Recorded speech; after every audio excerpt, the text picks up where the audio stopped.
Sud Radio, les clés d'une vie, Jacques Pessis. Sud Radio, les clés d'une vie, celle de mon invité.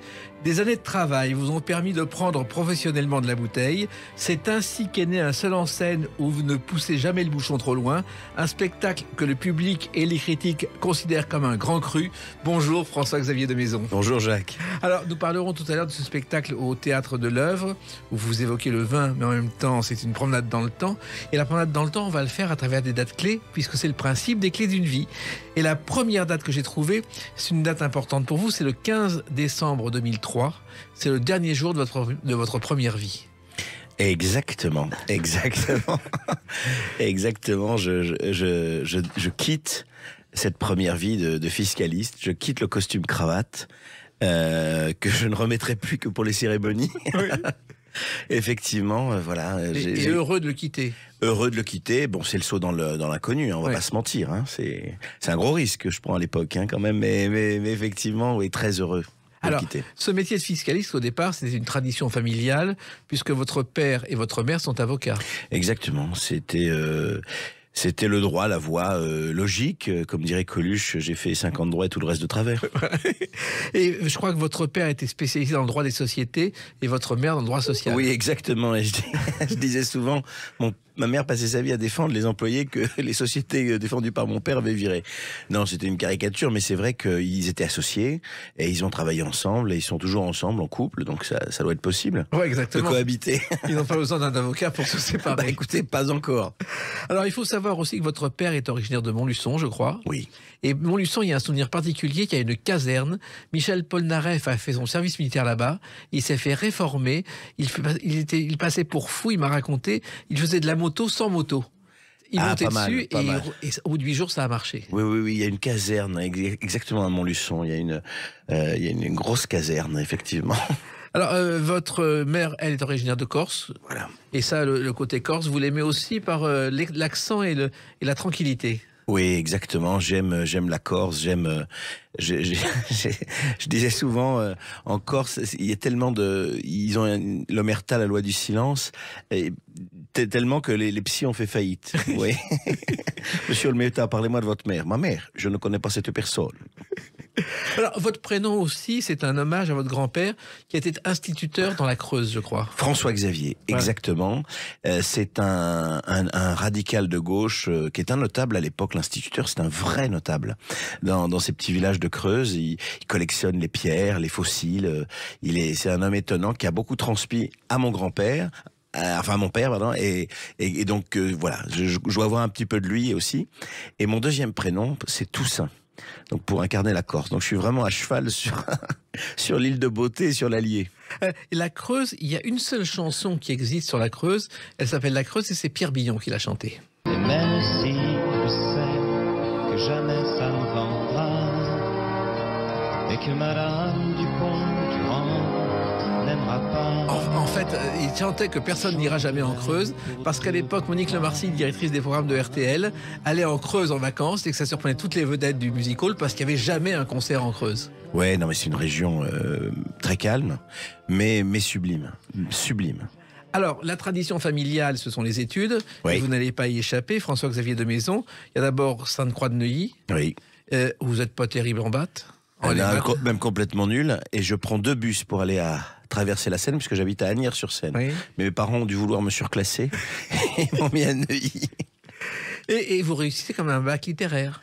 Oui, enfin, je 10, et quelques. Hein. Oui, mais alors, je me suis un peu renseigné. Sainte-Croix de Neuilly, depuis plusieurs années, ce lycée a un taux de réussite de 100% au bac. Oui. Mais 80% des élèves abandonnent en seconde. Oui, écoutez, moi, ils m'ont gardé, en tout cas, et ça m'a permis d'avoir mon bac du premier coup.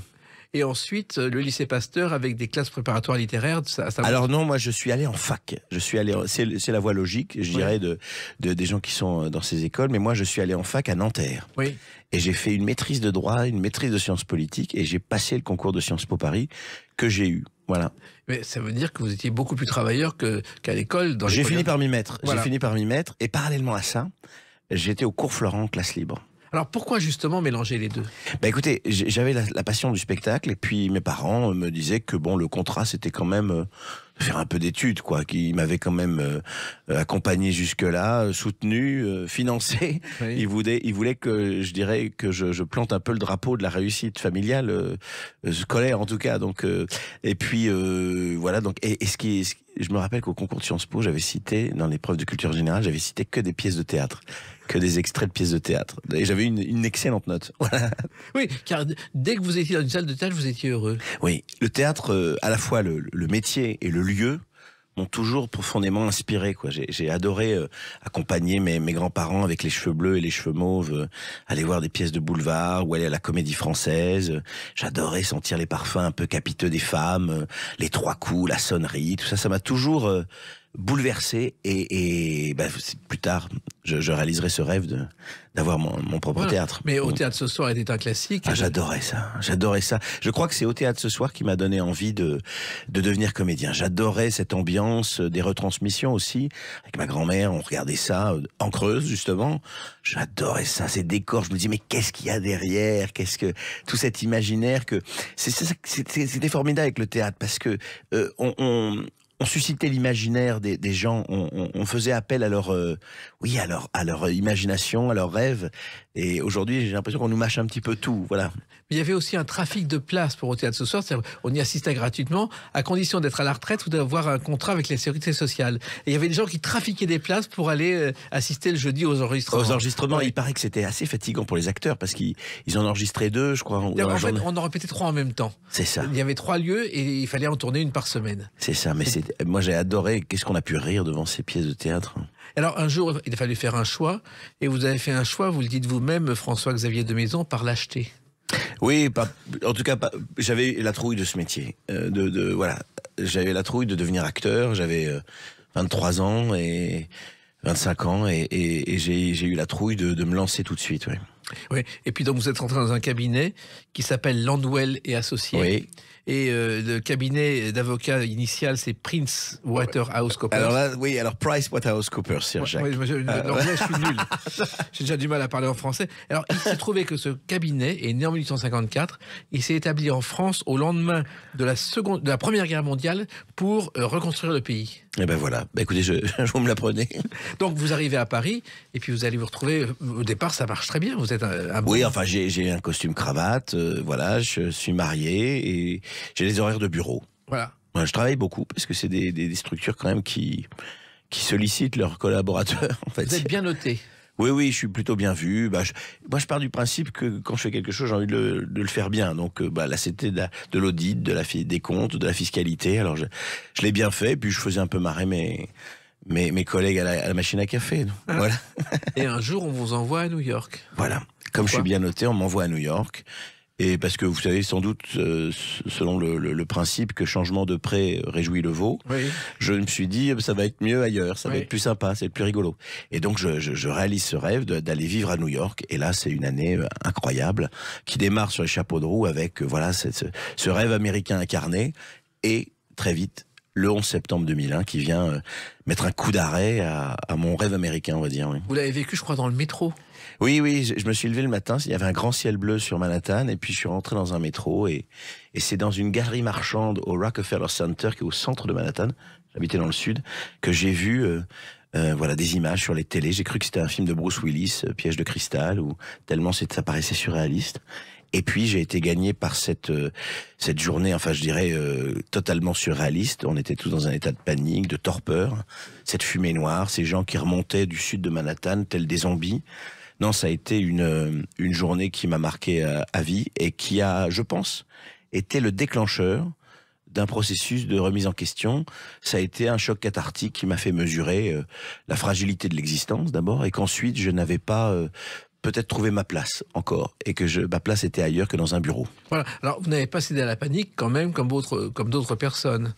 Je dirais que vous savez, on est assez résilient, on s'adapte pas mal quand même à n'importe quoi. Et là, c'était vraiment, c'était tellement surréaliste que voilà. Mais je dirais que C'est plutôt après que le choc s'est manifesté, je dirais. J'ai pris les photos dans ma tête et certainement dans mon corps aussi de cette journée, et c'est petit à petit que le processus a fait son chemin. Voilà. Et il se trouve que moi, j'ai interviewé récemment Noémie Lenoir, qui était comme vous à Manhattan. Son appartement, elle l'a retrouvé avec de la poussière partout. Après, elle a dit, je m'en vais. Elle est partie de New York dès le lendemain. Elle n'est jamais revenue. Oui, je comprends. Moi, je suis resté 8-9 mois après. Et c'est surtout que je me suis mis à écrire. Voilà. Je me suis mis à écrire dans mon bureau, dans mon open space, avec il y avait une vingtaine de nationalités. Imaginez-vous un étage comme dans le Loup de Wall Street, avec tout le monde derrière son comptoir, son pupitre, ses écrans. Et là, je me suis mis à écrire un spectacle. Oui, mais personne n'a remarqué parce que vous aviez autre chose à faire. Oui, personne n'a vraiment remarqué. Au bout d'un moment, quand même, bon, déjà le fait d'avoir un Français dans l'équipe, il y avait un vrai French bashing à l'époque. Hein, juste après, les positions de Chirac, de Villepin n'avaient pas du tout été appréciées. Et donc, du coup, parfois, c'était très premier degré. Hein, la manière dont on parlait aux Français aux États-Unis après le 11 septembre. Oui, et puis le monde américain des avocats est pas très joyeux. Il y a une série qui s'appelle Damage, je ne sais pas si vous la connaissez. Tout à fait. Avec Glenn Close, où on voit une avocate prête à tout pour réussir. Ça correspond à ce que les États-Unis. Oui, alors bon, là, c'était pas aussi glamour, je vous le garantis, oui. Jacques. C'était pas aussi glamour. Il n'y avait pas Glenn Close. Oui. Mais il y avait d'autres choses, et vous avez fait d'autres choses, et on en parle dans quelques instants avec une autre date importante pour vous, le 27 février 2009. A tout de suite sur Sud Radio avec François-Xavier de Maison. Sud Radio, les clés d'une vie, Jacques Pessis. Sud Radio, les clés d'une vie, celle de mon invité François-Xavier de Maison. Nous parlerons tout à l'heure de Divin, un spectacle qui porte bien son titre. Et on revient au 27 février 2009. Ce soir-là, vous êtes au Châtelet pour une nomination au César. Ah oui. Ouais. Et la présidente est Charlotte Gainsbourg, et vous êtes nommé pour le film Coluche, l'histoire d'un mec. Exactement.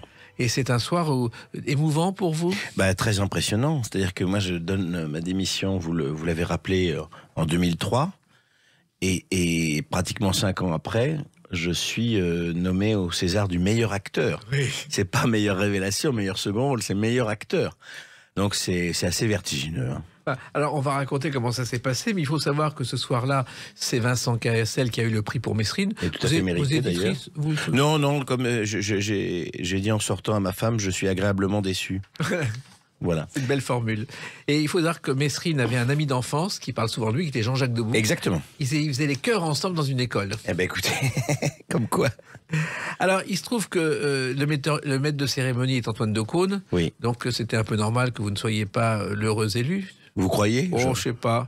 Je sais pas. Si, mais en tout cas, c'était très mérité pour Vincent Cassel. Et Antoine me fait une déclaration, puisqu'après la remise à Vincent Cassel, il me dit « François-Xavier, je t'aime ». Oui. Et devant toute la profession, c'était assez émouvant. Et en plus, le film, on a aimé ce film, donc voici la bande-annonce. Si tous les cons se présentent, bah moi aussi j'y vais, hein.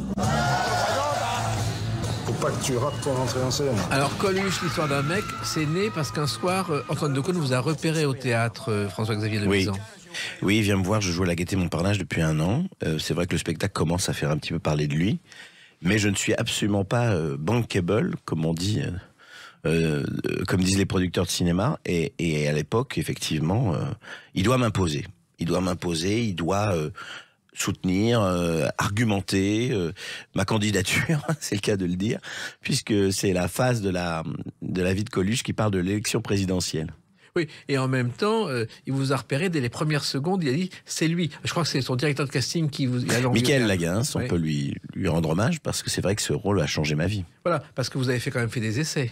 Oui, j'ai fait des essais, et puis j'avais pas encore pris le poids, donc vous avez cette espèce de jeune de 30 piges et quelques dans une salopette trop grande, voilà, donc fallait là aussi faire preuve d'imagination et de conviction. Voilà, mais vous avez pris quelques kilos quand même. Et ça, c'était très agréable. Voilà. De prendre les kilos, ça a été plus difficile de les reperdre.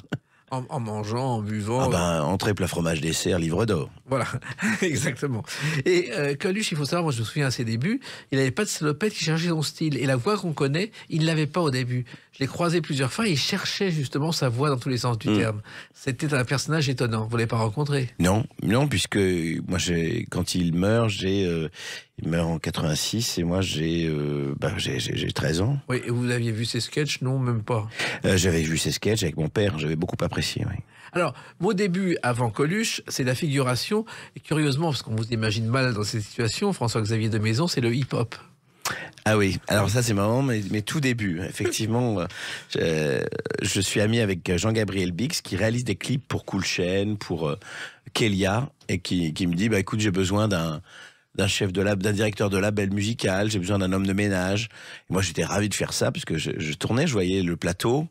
Et puis, ça a été des moments très, très drôles et très, très sympas. Hein. Pourtant, le rap ou le hip-hop, c'est pas votre univers. Ah si, j'aime beaucoup.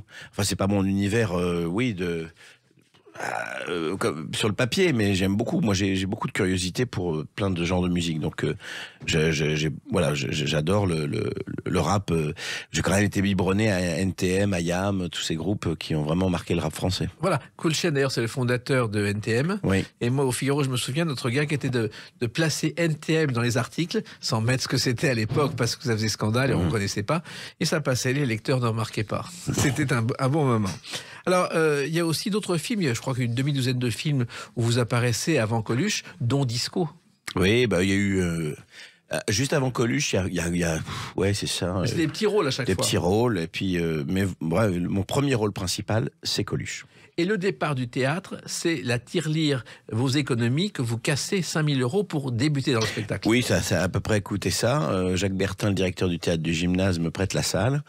Et je réunis mes économies pour financer cette soirée, payer les régisseurs, payer une captation pour pouvoir avoir un souvenir, payer les cartons pour les affiches. Et à l'arrivée, il y a plus de 700 personnes qui sont dans cette salle, qui ne savent absolument pas ce qu'ils vont voir. Et moi, j'ai hâte que le rideau se lève pour en découdre. Mais il y a une forme d'inconscience, parce que si je me plantais, il y avait tous les gens que je connaissais à Paris ou même en France qui étaient là, qui étaient dans cette salle. Donc ça pouvait être une mise à mort. Hein. Alors, ce spectacle s'appelait Deuxième Acte, je crois. Oui.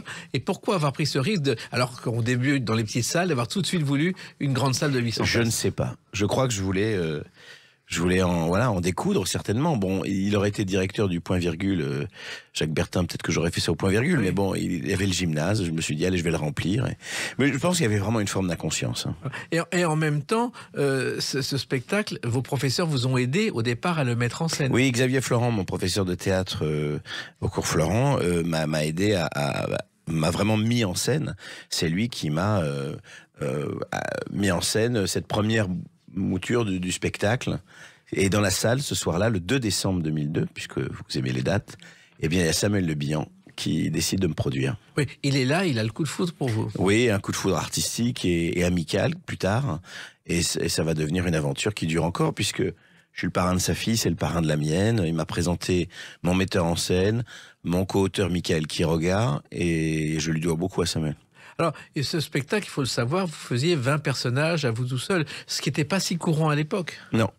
C'était les débuts du stand-up. Oui. C'était le stand-up qui était à la mode, et je revenais avec des personnages, et il a fallu un peu de temps pour l'imposer. Ouais. Oui, parce qu'il y a eu différents théâtres. Il y a eu le théâtre de Jazet ensuite. Voilà, le théâtre de Jazet. Il y a eu les Petits Mathurins. Les Petits Mathurins. Voilà, la rencontre avec Bernard Murat et Jean-Louis Livy a été vraiment déterminante, puisque ça a été un énorme succès aux Petits Mathurins.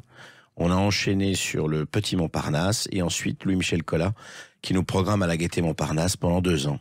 Mais c'était inattendu pour vous.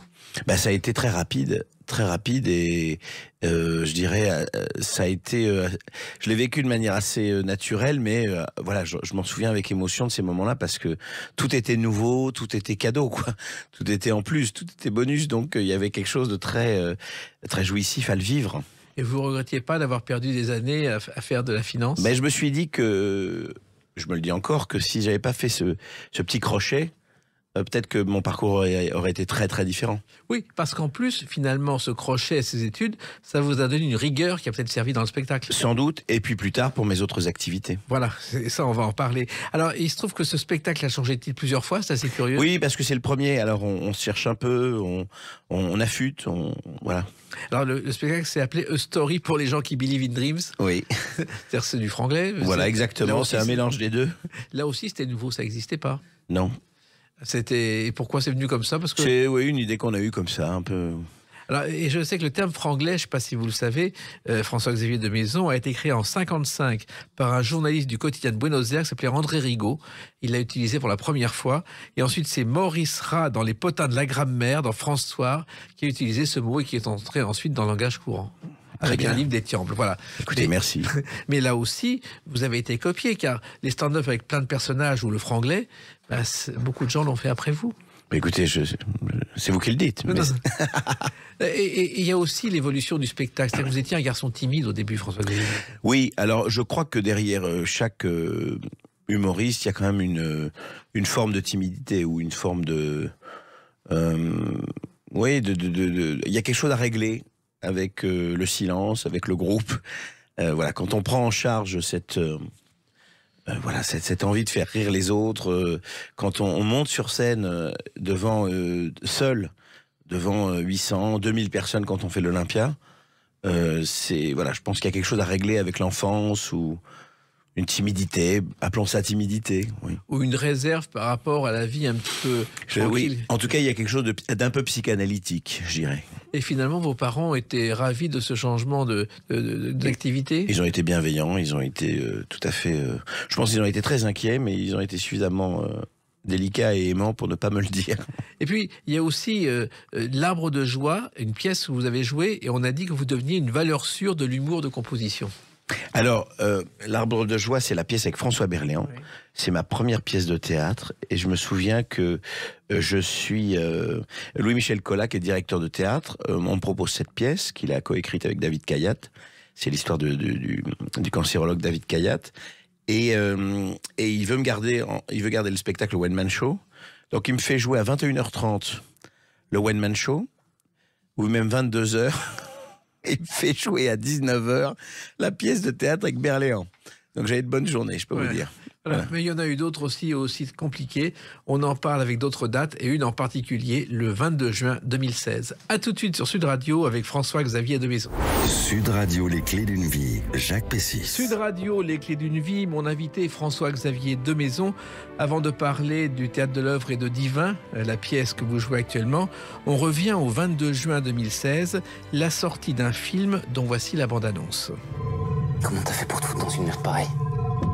Ils verront bien qu'on m'a laissé faire. L'Outsider de Christophe Baratier. C'est pas suffisant. Alors là, c'est étonnant parce que vous passez du comique à un rôle dramatique, François-Xavier de Maison. Oui, j'adore ça. Vous êtes le mentor de Jérôme Kerviel. Oui, dans le film, pardon. Oui, je suis celui qui le forme, enfin qui le déforme un petit peu aussi. Et c'est un film de Christophe Baratier. Oui. J'adore tourner avec Christophe, d'ailleurs. On a remis ça récemment, oui, avec Le Temps des Secrets, et c'est quelqu'un que j'aime beaucoup, Christophe, et qui m'a proposé ce rôle, et c'est vrai que j'adore fuir les étiquettes. J'ai pas envie qu'on me classe dans une catégorie qui serait acteur de comédie. Je peux faire autre chose. Enfin, j'ai en tout cas envie de faire autre chose, et je l'ai fait avec L'Outsider, je l'ai fait ensuite avec La Traque d'Yves Régnier, je l'ai fait avec Pour Sarah aussi, une série qui est très émouvante. Donc moi j'estime que un acteur, ça doit pouvoir voyager dans tous ces genres-là. Oui, ce qui est rare en France où on vous colle les étiquettes. Oui, c'est un peu parfois un peu dommage de classer les gens comme ça, oui. Alors, dans ce film, vous êtes dans l'univers de la finance, Société Générale, c'est un petit peu au retour aux sources. En tout cas, moi j'étais pas trader, mais ce sont des métiers et des environnements que j'ai fréquentés, oui, que je connais, côtoyé un peu. Donc vous avez apporté des choses au personnage. Sans doute, oui. Voilà.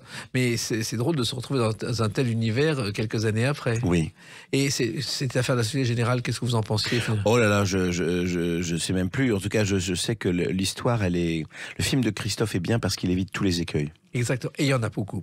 Alors, autre chose étonnante, on change de genre, c'est le rôle du bouillon dans Le Petit Nicolas. Ah oui, ça c'est... Vous savez que je croise de temps en temps des jeunes de 20 ans, je vois des grands dadais qui arrivent comme ça, qui me disent « Oh, le bouillon !» Quand j'étais petit, puisque le film date de, je sais plus, il y a une dizaine d'années ou une quinzaine d'années, et donc c'était des enfants, et ils ont été biberonnés à ces films du Petit Nicolas que j'adore, et voilà, et je joue le bouillon, qui est une figure un peu emblématique quand même de l'autorité du pion, voilà. Et le petit Nicolas faisait partie de vos lectures d'enfance? Bien sûr, j'ai adoré ces livres. J'adore la poésie de Sampé, l'humour de Goscinny, c'est merveilleux. Oui. Et il faut savoir au départ que c'était une bande dessinée parue dans Sud-Ouest, je crois, le petit Nicolas. Puis qu'un jour, René Goscinny, lançant avec quelques autres le journal Pilote, qui au départ était un Paris Match pour les jeunes, il manquait des séries parce que on se précipitait pas pour écrire dans Pilote. Il a repensé à cette série, il a transformé la BD en une série avec illustrée, et ça a eu le succès que l'on connaît. Oui. Mais écoutez, ce qui est bien dans cette émission, c'est qu'on apprend plein de choses. L'invité apprend des choses aussi. Mais c'est vrai que l'humour de Goscinny, finalement, c'est un humour qui correspond au vôtre. Il y a une finesse dans cet esprit qui, je crois, vous touche beaucoup. Oui, merci. Non, mais je le prends comme un immense compliment, vu l'admiration que je lui porte. Voilà, mais justement, vous avez, dans tous vos spectacles, vous avez toujours une finesse, vous évitez les écueils de la vulgarité. J'essaye, oui. mais c'est pas évident. Non, c'est pas évident, mais je crois que le public, à la fin, vous en est un peu reconnaissant. Oui. Alors, il y a aussi un autre film où vous êtes tête d'affiche, c'est La chance de ma vie. Ah, avec la merveilleuse Virginie Efira. Voilà. Un gros succès, oui. Ça fait un gros succès au cinéma. J'ai adoré faire ce film avec elle, qui est une partenaire extraordinaire et qui, depuis, fait une carrière phénoménale. Oui, car c'était pratiquement ses débuts avec quelques films. Oui. Et vous avez tourné ça en Belgique. Ah oui, j'adore tourner en Belgique. J'adore tourner en Belgique et ça fait longtemps que je suis pas allé à Bruxelles. Faut que j'y retourne. J'ai beaucoup d'amis. Alors, La chance de ma vie, c'était un film et le scénariste s'était inspiré d'une anecdote que lui racontait un de ses amis. Pour éviter de perdre des points sur son permis avec un excès de vitesse, il avait fait porter le chapeau à sa femme. Donc, l'idée d'un mec qui porte la poisse aux femmes. Oui, c'est ça, exactement. Et le film est très drôle, très réussi. Et puis à l'arrivée, finalement, elle s'aperçoit que je suis peut-être la chance de sa vie. Voilà. Et Virginie Efira a fait de la télévision au début. Au début, mais elle a fait ensuite une carrière au cinéma qui est impressionnante. Oui, et la tradition en Belgique, c'est quand une Miss Belgique est élue, l'année suivante, elle fait de la télévision. Et elle a été élue Miss Belgique? Non, mais d'autres animatrices les Miss Belgique font automatiquement de la télévision ensuite pendant 1 an, voire 2. Eh ben écoutez, c'est une belle tradition. Et puis il y a une autre série, c'est aussi Le Commandant Molina. Ça, oui, Disparu. A Disparu, ça avait été un carton énorme. J'ose même dire que ça a ouvert une voie dans la série. La série française a pris des galons avec Disparu. On a vraiment battu les grosses séries américaines concurrentes. Ça a été vraiment les gens s'en souviennent encore aujourd'hui de Disparu. On faisait des scores incroyables en audience. C'était la disparition d'une adolescente un soir de la fête de la musique. Oui. Il y a eu 8 épisodes. C'était inspiré d'une série espagnole de la France. Mais finalement, ça aurait pu continuer. Ça n'a pas continué. Non, et ils ont estimé que c'était bien de la boucler, de la terminer.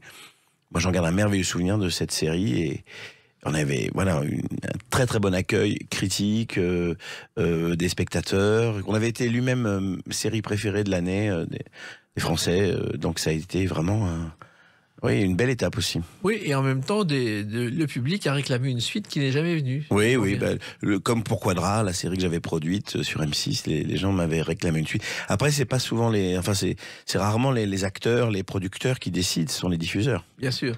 Et c'était une série portée par des femmes. Oui. Réalisée par une femme, Charlotte Brandstrom. Ce qui était à l'époque assez novateur. Oui. Et en fait, les séries, ça vous a toujours passionné. Aux États-Unis, vous en regardiez quand vous étiez là-bas? Moi, je suis un gros consommateur de séries, oui.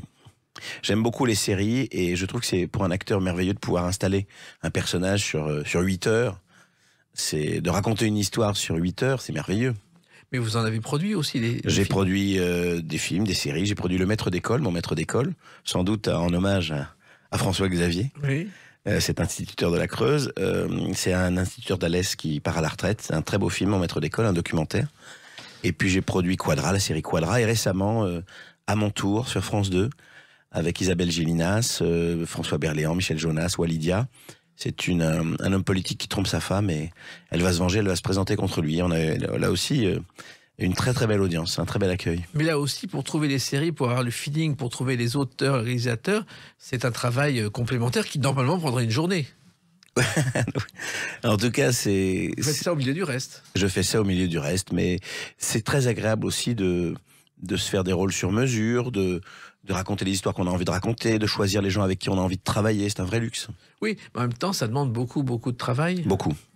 Beaucoup, et c'est vrai que je travaille beaucoup. Comment vous organisez vos journées alors? Écoutez, je suis bien organisé, je suis bien entouré, et je crois que effectivement, comme j'aime beaucoup ce que je fais, j'ai pas vraiment l'impression de travailler non plus. Oui, dans les personnages aussi que vous avez joués, il y a un personnage peu recommandable dans un film de Benoît Magimel. Oui, avec Benoît Magimel, qui s'appelle Sans laisser de traces, un film de Grégoire Vigneron. Ah oui, c'est un thriller incroyable, avec Léa Seydoux. Oui. C'est un de ses premiers rôles, et Julie Gaillet. Et en même temps, il faut apprendre tous ces textes. En même temps, tout en faisant du théâtre, tout en faisant autre chose. Oui. Comment on fait? On travaille. On se lève tôt le matin et on se couche tard le soir. On a une hygiène de vie. Oui, une drôle d'hygiène de vie. Oui. Et le metteur en scène s'appelait Vigneron, d'ailleurs. Oui, exactement. Et je suis associé au Théâtre de l'Œuvre avec Benoît Lavigne. Voilà. Oui, je suis poursuivi quand même. Alors, le Théâtre de l'Œuvre, c'est venu comment? Parce que quand on est comédien, on est directeur de théâtre, mais on abandonne tout le reste. Exactement. J'ai eu l'opportunité, par Benoît Lavigne, de reprendre ce lieu mythique dans lequel j'avais été voir Robert Hirsch, Jacques Dufilot, George Wilson, et qui était un lieu assez mythique pour moi. Je crois que c'est même la première fois que je suis allé au théâtre, que je suis allé voir Eurydice avec Lambert Wilson, George Wilson, Sophie Marceau, et mon amie Elsa Zilberstein m'a rappelé qu'elle aussi, elle avait 16 ans, et c'était sa première pièce de théâtre. Et j'ai 10 ans, et je vais voir cette pièce de théâtre, et puis il y a quelques années, Benoît Lavigne me propose de s'associer pour reprendre ce lieu. Et un groupe nous a vraiment soutenus pour le reprendre, parce qu'aujourd'hui, avoir un théâtre, c'est très compliqué. Et les 2 années qu'on a traversées les ont rendues encore plus compliquées. Comment vous avez fait pendant ce confinement, parce que personne n'allait au spectacle? Le théâtre était fermé, il y a eu le chômage partiel, il y a eu des aides, mais ça a été... Oui, on est encore financièrement très tendu, mais je dirais qu'on se sent responsable d'un lieu comme ça, on se sent un véritable passeur. Donc on se dit, je dois tenir jusqu'à la prochaine génération.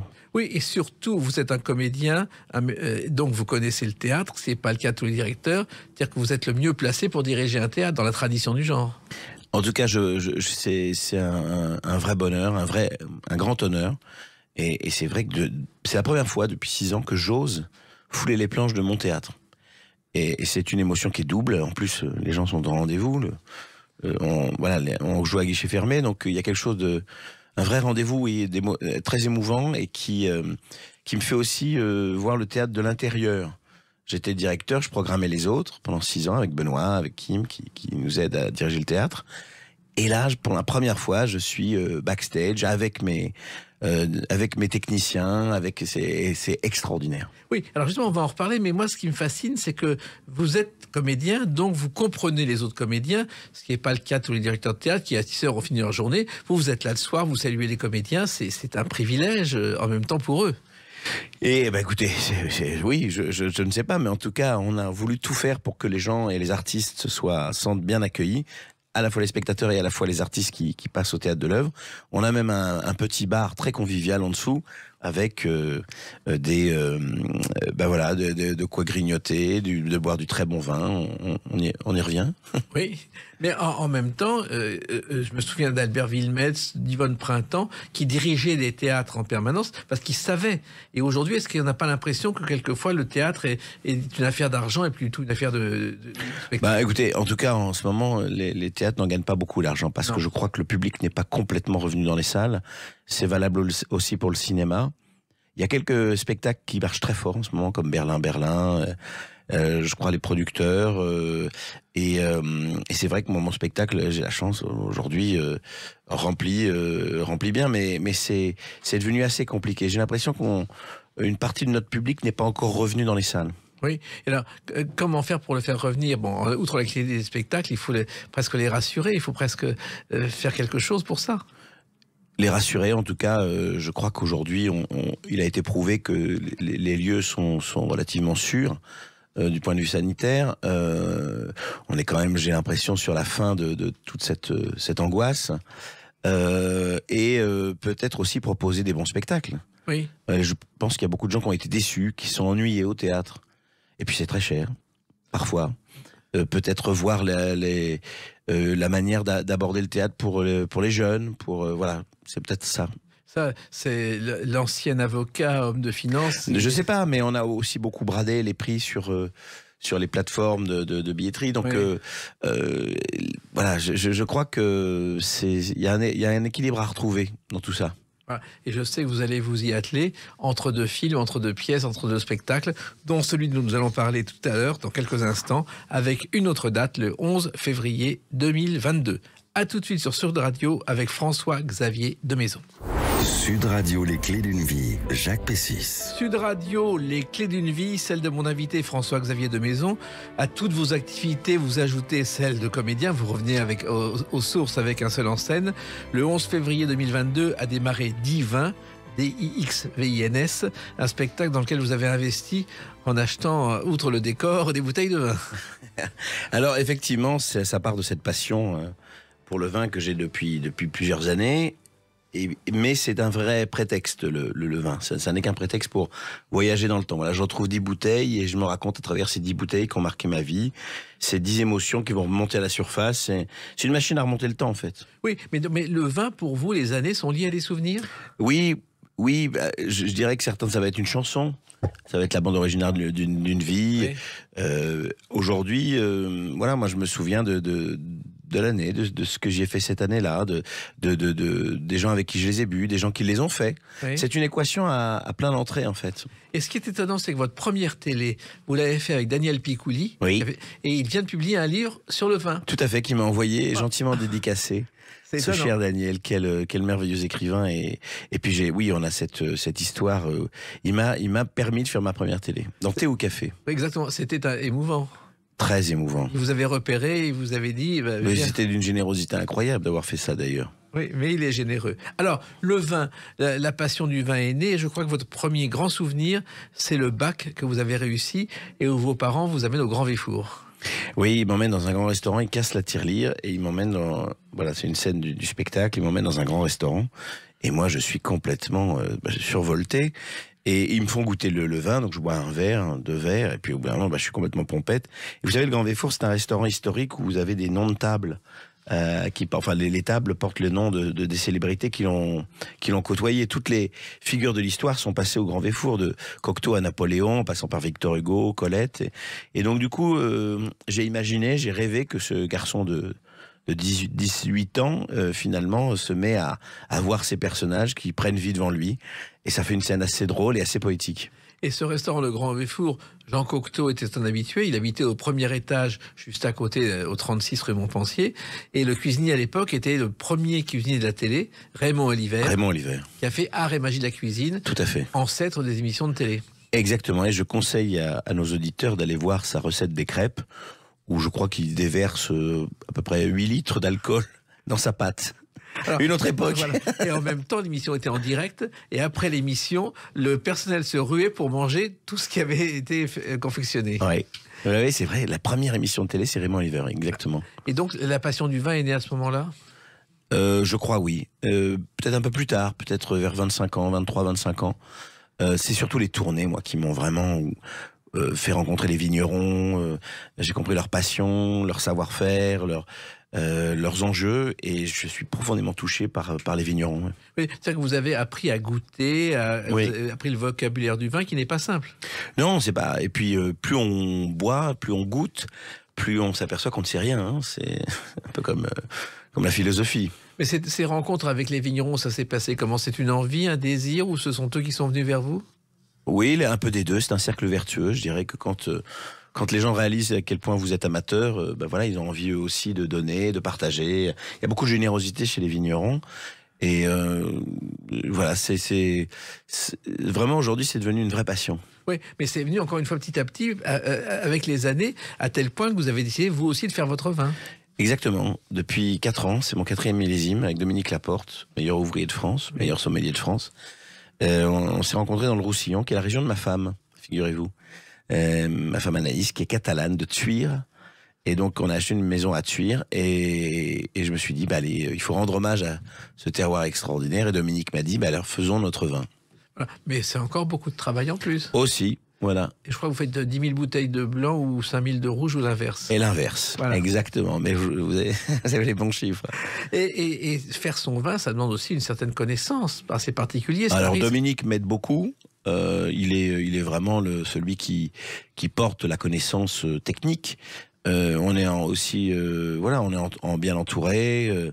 Mais c'est vrai que, en tout cas, j'ai appris beaucoup de choses en 4 ans. Voilà. Et en même temps, ce vin, il faut le diffuser, il faut qu'on le trouve. Tout à fait, il est diffusé, il est sur des très belles tables, même chez Gilles Goujon, à Fangencouge, sur des très belles tables à Paris, et puis dans des petits bistrots à vin. Enfin voilà, on se régale à faire ça, vraiment. Oui, parce que le vin, et vous l'évoquez dans votre spectacle, François-Xavier de Maison, ça va de la piquette au grand cru.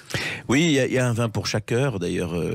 Il y a des très bonnes piquettes, hein. Il y a des vins plus légers, des vins de copains qui sont très agréables à partager à une certaine heure. Et puis il y a des heures où on a envie de plus célébrer, donc d'aller vers plus la complexité. Mais moi j'aime tous les vins, toutes les régions d'ailleurs. Je suis assez grand public. Oui, mais il y a des moments pour le boire, parce que moi je me souviens de Daniel Evenou avec qui on avait fait un jour une dégustation chez un vigneron. Il n'avait pas compris qu'il fallait cracher après chaque goutte. Ça s'est fini assez joyeusement. Oui, alors dans mon spectacle, il y a d'ailleurs un viticulteur italien qui s'appelle Giuseppe Quintarelli, il avait la particularité, Giuseppe, de détester que lors d'une dégustation, on recrache son vin après l'avoir goûté. Ça le mettait en transe. Donc, effectivement, j'aborde cette question-là aussi. Et moi, je me souviens d'un dîner chez Jean-Claude Lattès, un déjeuner chez Jean-Claude Lattès qui venait d'ouvrir. Non, c'était Alain-Dominique Perrin, Cahors, qui venait d'ouvrir sa cave. La Grisette. Voilà, Grisette. Donc, on a déjeuné dans la cave avec les effluves de vin. Et même sans boire une goutte, il y avait de quoi être pompette à la fin. Ah, c'est merveilleux, cette odeur des flûves de vin, là, ce bois des barriques comme ça, cette humidité des caves, j'adore cette odeur. Oui, mais il faut consommer avec modération. Tout à fait. Et ça, quand on fait un spectacle, quand on travaille comme vous, on ne peut pas boire à toute heure de la journée. Ah non, ça je vous le confirme. Je ne bois jamais la journée d'ailleurs. Voilà, juste le soir après le spectacle. Et alors dans ce spectacle, vous faites aussi des imitations, c'est-à-dire que... Oui, j'effleure quelques personnes que j'ai rencontrées et que j'ai aimées, oui. Comme Karl Lagerfeld. Comme François Cluzet, Karl Lagerfeld, comme Serge Reggiani, qui était l'idole de ma grand-mère. Oui. Oui. Et c'est vrai que c'était... Vous l'évoquez à travers une chanson, une parodie de chanson. Exactement. J'ai recomposé une chanson sur une musique de Sylvain Goldberg, qui a composé la musique du spectacle, de Reggiani, qui parlerait de tout ce qui nous arrivait ces 2 dernières années. Et qui, voilà, c'est même assez émouvant ce moment. Mais vous savez qu'on disait qu'il était triste. En fait, c'était quelqu'un de très drôle. Je me souviens d'une séance de fou rire un jour, parce qu'il avait entendu un sondage radiophonique où une dame avait dit « Reggiani, pour moi, c'est une nouvelle marque de pâtes ». Il débutait. Et ça l'a fait beaucoup rire. Et il adorait les plaisanteries. Ben oui. Et ne le montrait pas sur son visage. Alors, il y a quand même une chanson, François-Xavier de Maison, qui résume votre passion. Si le printemps, la douceur du temps, nous fait des avances... Ah, le petit vin blanc qu'on boit sous les tonnelles du côté de Nogent. Je ne sais pas si vous connaissez cette chanson. Version de Bourvil, je connais bien. Voilà, ça c'est Lina Margy, qui est la créatrice, parole de Jean Dréjac. Et la chanson a eu un tel succès qu'on a vendu 1 500 000 petits formats, c'est-à-dire les petites partitions, pour les accordéonistes. Et cette chanson, elle a eu beaucoup de succès. Et elle a enchaîné avec une autre chanson qui était « Voulez-vous danser, grand-mère ?» que tout le monde connaît. Ah oui, c'est elle qui avait repris Chantal Goya. Exactement. Alors, il y a aussi quelqu'un que vous évoquez dans cette pièce, dans ce seul en scène, c'est votre fille de 14 ans. Oui. Ça, c'est pas de tourpeau. C'est-à-dire Mais écoutez, une adolescente de 14 ans se prend très rapidement pour une fille de 18 ans. Oui. Donc il faut la faire patienter. Voilà, donc elle revient de tout sans jamais y avoir été. Et elle a réponse à tout. L'autre jour, je lui dis, on paye des cours de maths, il n'y a aucun résultat. Elle me répond, on paye des cours de gym, il n'y a aucun résultat. Oui. Voilà, donc vous voyez, elle a réponse à tout. C'est une grande négociatrice. Je suis très fier d'être son père. Voilà, on s'est beaucoup rapprochés au moment du confinement. Je faisais tous ses devoirs. D'ailleurs, j'ai eu un très bon bulletin au 2e trimestre. Oui. Non, c'est un phénomène, mon Dieu. Vous savez que le côté de voir un jour Hervé Christiani qui avait fait Il est libre Max, oui, dit ma nièce a un devoir à faire sur Il est libre Max, donc je rédige la rédaction. Il a eu 4 sur 20. Le prof a dit n'a rien compris au sujet. Ah, c'est drôle. C'est extraordinaire. Ah, c'est drôle. Et je me souviens aussi de Chaplin qui avait fait 4e à un concours de sosie de Charlot. Oui. Oui, et à Cannes, un jour, il y a un concours de sosie aussi. Le public va demander des autographes à tout le monde, à tous les sosies, sauf au dernier qui était le sosie de Robert De Niro, et c'était le vrai. Ah, Et c'est personne ne nous a génial. un C'est autographe. génial. Vous aimez ce genre de canular d'humour? Non, mais c'est merveilleux. C'est une poésie incroyable. Ça, je trouve que ça relativise beaucoup de choses sur la notoriété, sur l'image. Oui, car finalement, vous travaillez beaucoup et c'est pas la notoriété qui vous intéresse. Bah, en tout cas, c'est quand je monte sur scène, de cette émotion intense que je peux avoir quand je suis seul sur scène. C'est quand j'ai fait cette pièce avec François Berléand par le bout du nez. C'est de retrouver mon partenaire le soir et ce personnage que j'ai adoré. Ça va être 2 mois de partir sur un film avec une équipe que je vais adorer. Ça passe souvent, je dirais, par les personnes avec qui je fais les choses, oui. Alors, j'en reviens à votre fille parce qu'il y a quand même des choses étonnantes. Elle vous a appris un vocabulaire que vous ne connaissiez pas. Elle vous appelle le sanguin aussi, je crois. Le sang. Le sang. La vie, le sang. Oui. Et pourquoi C'est comme ça, c'est une expression de sa génération. Ouais, le sang de la veine. Je suis le sang de la veine. C'est une expression pour dire je t'aime, t'es mon sang, quoi. Je t'aime, ça va le sang? Elle m'appelle le sang. Et je lui réponds, tu sais, si j'avais appelé mon père le sang, c'est le mien qui aurait coulé. Ouais, exactement. Alors, il faut savoir aussi qu'il y a des grands crus qui ont marqué votre vie et vous l'évoquez dans ce spectacle, François-Xavier de Maison. Oui, il y a des bouteilles qui. Alors à chaque fois, c'est vraiment je dirais un prétexte, mais c'est vrai que le Grand Véfour, c'est une émotion incroyable. 82, je vais parler du match France-Allemagne. Il y a un Morgon, un petit vin de copain que je bois avec un de mes premiers amours. Donc à chaque fois, il n'y a pas que des grands crus quand même. Hein. Voilà, c'est ça. Voilà. Il y a aussi des petits vins un peu. Il y a de tout. Mais il y a des grands crus qui ont été sauvés par Claude Terrail à la Tour d'Argent, qui était la plus belle cave de Paris à une époque. Tout à fait. Et pendant la guerre, juste avant l'entrée des Allemands, il a fait murer les grandes bouteilles et ça a marché. Les Allemands ne les ont jamais repérées. Oui. C'était extraordinaire. Oui, extraordinaire. Et il y a une chose qui est importante pour vous, il ne faut jamais boire seul. Oui, mais du coup, j'ai plein d'amis prétextes. Oui. Avec qui, effectivement, l'autre jour, je me suis un petit peu peur quand le technicien est venu changer mon compteur Linky. Oui. Parce que j'ai vu le moment où j'allais lui demander s'il voulait boire un coup. Là, je me suis dit, bon, il faut peut-être... Vous avez hésité. Et il y a aussi une chose, c'est que dans ce spectacle, vous reprenez vos classiques, parce que vous avez vos classiques, comme le directeur de théâtre ou le professeur de gymnastique. De boxe, oui. De boxe, Gérard, un coach à l'ancienne dans une salle de boxe très vintage, vous savez, ces salles de boxe où même les mains puent des pieds. Oui. Ça me permet de faire un hommage aussi à Belmondo, puisqu'à la fin, il a une tirade où effectivement, on entend la musique du casse et il rêve de partir faire un feu d'artifice sur la plage de Villerville, faire de la corrida avec les automobiles, de survoler Venise en caleçon à pois et à Paris de courir sur les toits. Ah, et Belmondo était votre idole, et vous avez eu le privilège de le rencontrer, François-Xavier. Plusieurs fois, et j'ai même eu le privilège de lui faire goûter mon vin. Oui. Voilà, Mirmanda, il y a quelques années, il y a 2 ans, chez lui. C'était votre idole absolue. Ah oui, absolu. J'avais le poster, j'étais fou de lui, et j'avais vu dans Cyrano. D'ailleurs, j'en parle pendant le spectacle. Je dis à quel point, ça m'a marqué, et à quel point même le personnage de Cyrano m'a durablement marqué, les valeurs qu'il véhicule, ce panache, ce courage, voilà, grimper par ruse au lieu de s'élever par force. Oui, c'est des valeurs qui sont chères à votre cœur. Il y a aussi une photo, un dessin que vous conservez précieusement, je sais, c'est un dessin de Cabu. Oui, qui m'avait offert sur le plateau de l'émission de Michel Drucker, Vivement Dimanche. Lors de la promotion de La Chance de ma vie, m'avait fait un dessin où il m'avait représenté sur les genoux de Virginie, je pense, oui. En chat noir avec une petite tête de chat. Et je l'ai encadré, ce dessin, il est à la maison et je passe tous les jours devant et je pense tous les jours à lui et à toute cette équipe incroyable de Charlie Hebdo. Qui nous manque. Et une dernière chose, c'est que je sais que le prochain film qui va sortir s'appelle Champagne. Oui. On n'en sort pas. Un film de Nicolas Vanier, oui. Qui sort le 8 juin. Juste avant, il y a le film Un beau bord de la crise de nerfs d'Audrey Dana. Oui. Et Le Temps des secrets qui est toujours à l'affiche. Voilà. Et donc, vous n'arrêtez pas et vous allez continuer comme ça. Mais écoutez, si je vous ai pas trop fatigué avec toutes ces activités, je reviendrai vous en parler. Quand vous voulez, vous êtes ici chez vous. En tout cas, je rappelle qu'au Théâtre de l'Œuvre, il y a ce spectacle formidable Divin, qui est divin. Et j'encourage celles et ceux qui nous écoutent à venir voir ce que j'ai appelé un grand cru. Merci François. Merci Jacques, merci beaucoup. Et à bientôt. Les clés d'une vie, c'est terminé pour aujourd'hui. On se retrouve bientôt et surtout, ne changez pas, restez de plus en plus fidèles à l'écoute de Sud Radio.